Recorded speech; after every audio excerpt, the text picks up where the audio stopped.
కూడా మధ్య మధ్యలో నాయకత్వం ఎవరైతే యూనియన్ అధ్యక్ష కార్యదర్శులు కొద్దిగా చురుగ్గా మాట్లాడి నినాదాలు ఇచ్చే వాళ్ళు ఉన్నారో ఆ లైన్ లో పెట్టి తీసుకొచ్చే ఉద్యోగ భద్రత సాధించుకోవచ్చు, ఇతర అనేక సౌకర్యాలు సాధించుకోవచ్చు.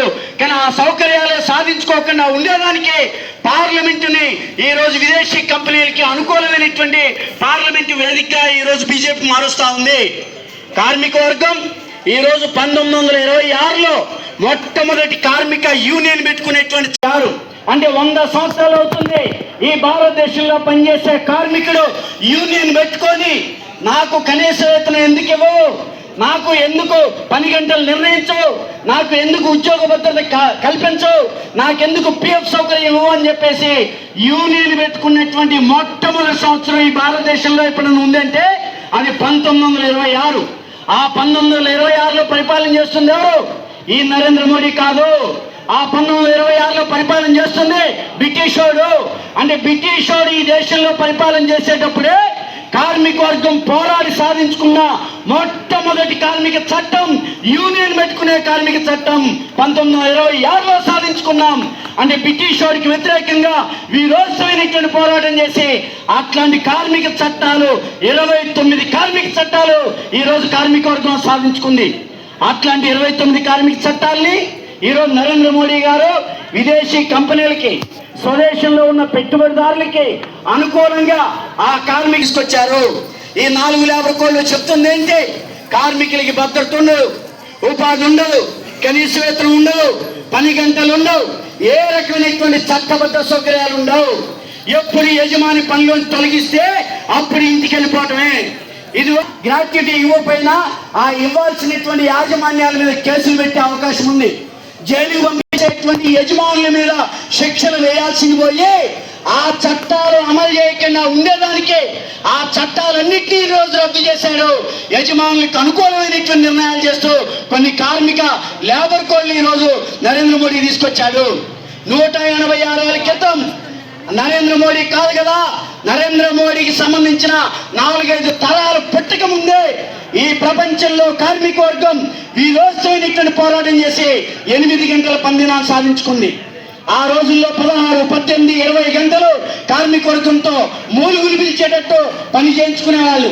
అట్లాంటి కార్మిక వర్గం వీరోత్సవంగా పోరాడే 186 ఏళ్ల క్రితం మనందరికి గుర్తుంది అంటే మే 1వ తారీఖున మేడే రోజు 8 గంటల పనిదినాన్ని మనం సాధించుకున్న రోజు.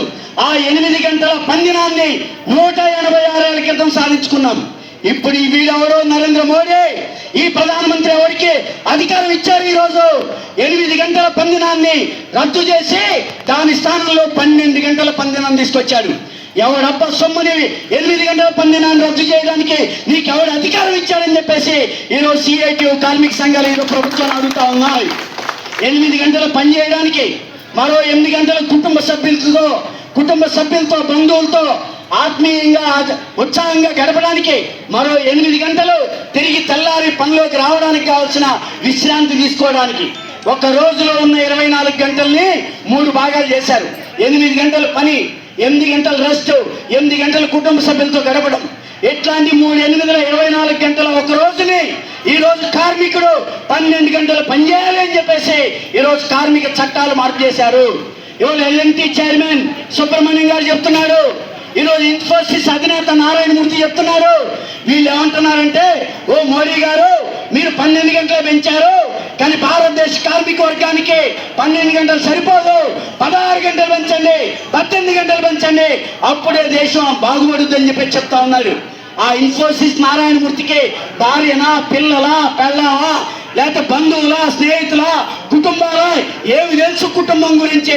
ఏమి తెలుసు ఇవాళ బయట ఉన్నటువంటి కుటుంబాలతో ఉన్న అనుబంధాల గురించి? వాళ్ళకి ఎంతసేపు కోట్ల రూపాయలు ఎలా సంపాదించాలి, కార్మికుడి పొట్ట ఎలా కొట్టాలి, కార్మికుడి మూలుగులు ఎలా పీల్చాలి, దీని ఆధారంగా నరేంద్ర మోడీకి సలహాలు ఇస్తా ఉన్నారు 18 గంటలు 16 గంటలు పనిచేయమని. అందుకని ఈరోజు జరుగుతున్న జైలు బోరో మన కీలకమైనటువంటి డిమాండ్ 8 గంటల పనిదినాన్ని యథావిధిగా అమలు చేయాలనేటువంటి డిమాండ్ ఆధారంగా ఈరోజు ఈ జైలు బోరో కార్యక్రమం జరుగుతూ ఉంది. ఈరోజు అంబానీ, అదానీ వాళ్ళకి 16 లక్షల కోట్ల రూపాయలు బ్యాంకుల దగ్గర నుంచి రుణాలు తీసుకున్నారు. ఆ రుణాలన్నీ రద్దు చేస్తూ నరేంద్ర మోడీ నిర్ణయం తీసుకుంది. 16 లక్షల కోట్ల రూపాయలు అదే నీ బోటోడు నా బోటోడు మన ఊళ్ళో ఉన్న SBI దగ్గర, సెంట్రల్ బ్యాంక్ దగ్గర ఎక్కడైనా ఒక లోన్ తీసుకుంటే, ఒక 50,000 తీసుకుంటే, 25,000 తీసుకుంటే నువ్వు కిస్తీ కట్టకపోతే తెల్లారై నీ ఇంటి ముందుకు వచ్చి కూర్చుంటారు. అట్లాంటిది మనందరం బ్యాంకుల్లో కష్టపడి పొదుపు చేసుకొని దాచుకున్న డబ్బు బ్యాంకుల్లో ఉంది. ఆ బ్యాంకుల్లో ఉన్న ఆ డబ్బుని 16 లక్షల కోట్లు అంబానీ అదానీ లోన్లు తీసుకున్నారు. ఆ తీసుకున్న అంబానీ అదానీ లోన్లు ఈరోజు మోడీ రద్దు చేశాడు. అంటే ఈ ప్రభుత్వం ఎవరి తరఫున ఉంది? కార్మికుల పక్షాన ఉందా? రైతుల పక్షాన ఉందా? వ్యవసాయ కార్మికుల పక్షాన ఉందా?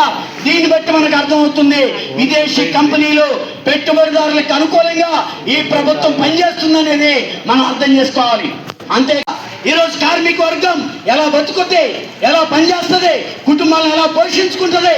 ఇవాళ భార్య, పిల్లలు, ఆధారపడ్డ తల్లిదండ్రులు ఇవాళ చేతి నిండా పని దొరికితే కావాల్సిన ఆదాయం రాక, ఇవాళ కొన్ని సందర్భాల్లో అసలు పనే లేక అడ్డాల నుంచి ఖాళీగా ఇళ్ళకి తిరిగి వెళ్తున్నటువంటి కార్మికులు కోకొల్లలు ఈ దేశంలో, రాష్ట్రంలో, జిల్లాలో, భద్రాచలంలో ఉన్నారు.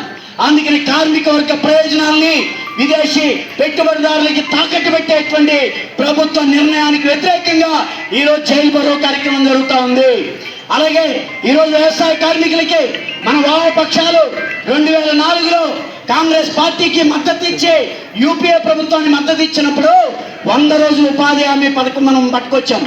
ఆ 100 రోజుల ఉపాధి హామీ పథకాన్ని ఈరోజు పేరు మార్చేశారు. మహాత్మా గాంధీ పేరుతో ఉన్న ఆ చట్టం పేరుని VBG రామ్జీ అనేటువంటి పేరు మార్చేశారు.